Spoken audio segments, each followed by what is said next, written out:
안 그래도 저희 와이프가 딸 욕심을 내서 고민 중인데 셋째를 낳아서 애국을 해야 하는 건가? 라는 생각이 드는 게 아니라 지금 있는 아이들한테 너무 미안한 생각이 드는 거예요. 진짜 망하는 세상에서 태어나게 한 게 잘못인가? 라는 생각이 들고 이민 갈 준비를 미리부터 해줘야 하나? 돈이 문제가 아니라 아이들이 이민 갈 능력이 안 되면 어떡하지? 이런 생각을 했고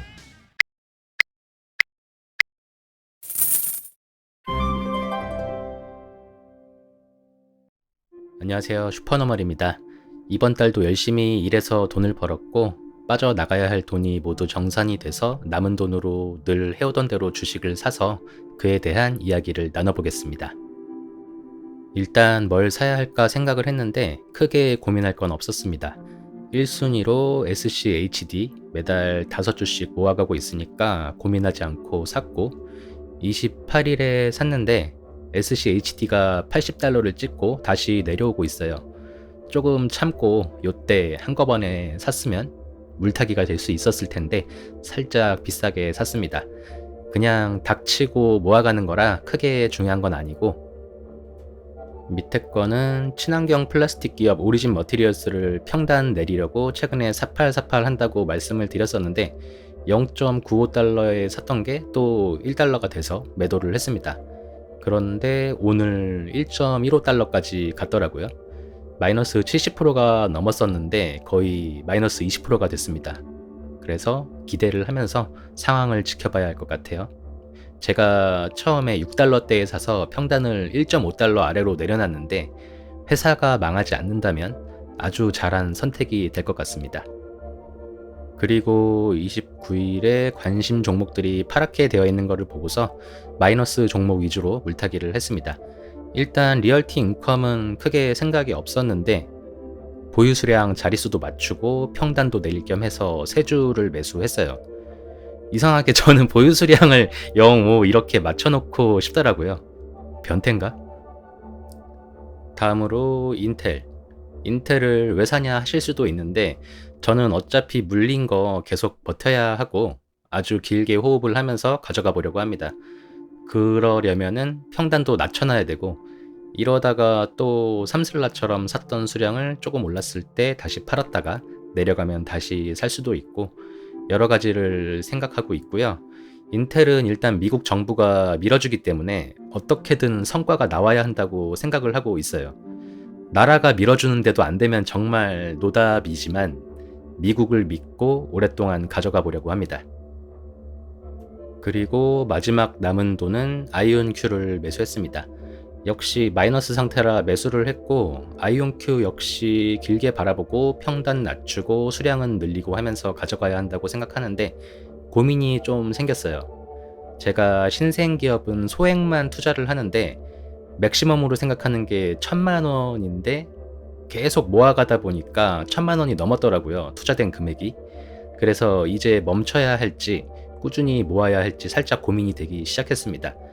아이온큐가 로드맵을 항상 초과 달성하고 있고 양자 컴퓨터의 시대가 온다면 꼭 1등이 아니더라도 주가가 지금보다는 훨씬 좋아질 것이다 라는 생각은 하고 있는데 세부적인 상황들을 자세하게 모르는 입장이기 때문에 저도 관련 영상들을 열심히 봐야 할 것 같아요.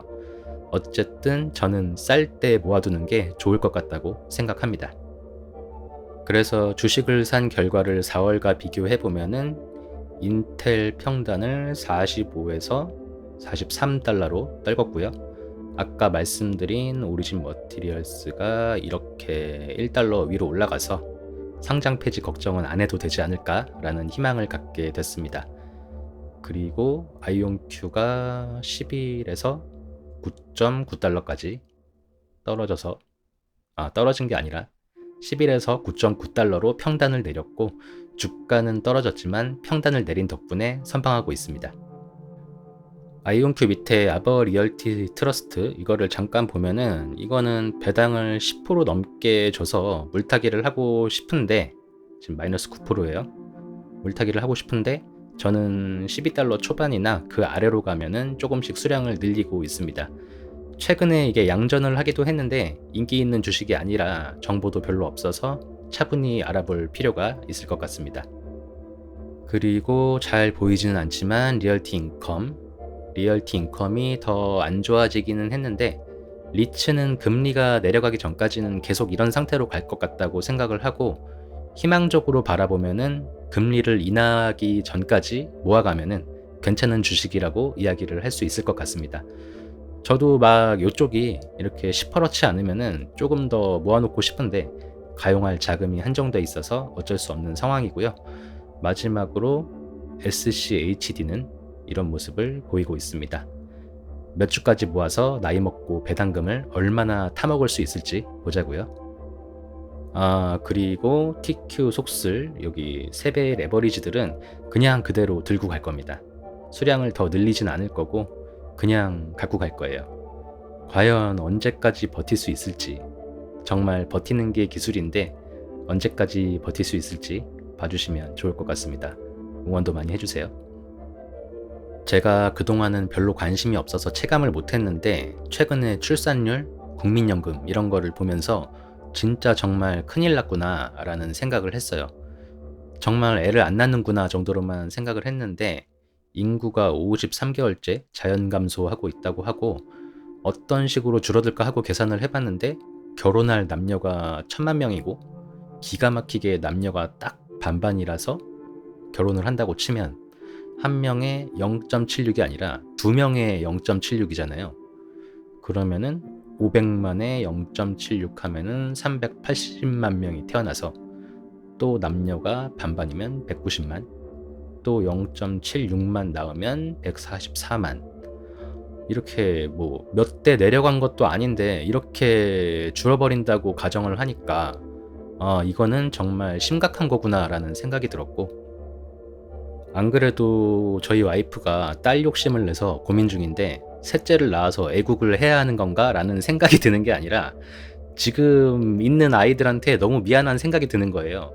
진짜 망하는 세상에서 태어나게 한 게 잘못인가 라는 생각이 들고, 이민 갈 준비를 미리부터 해줘야 하나, 돈이 문제가 아니라 아이들이 이민 갈 능력이 안 되면 어떡하지? 이런 생각을 했고, 정말 최우선적으로 돈을 뿌리던 뭐던 부작용이고 뭐고 출산율부터 늘려야 하는 게 맞는 건가 라는 생각도 들었습니다.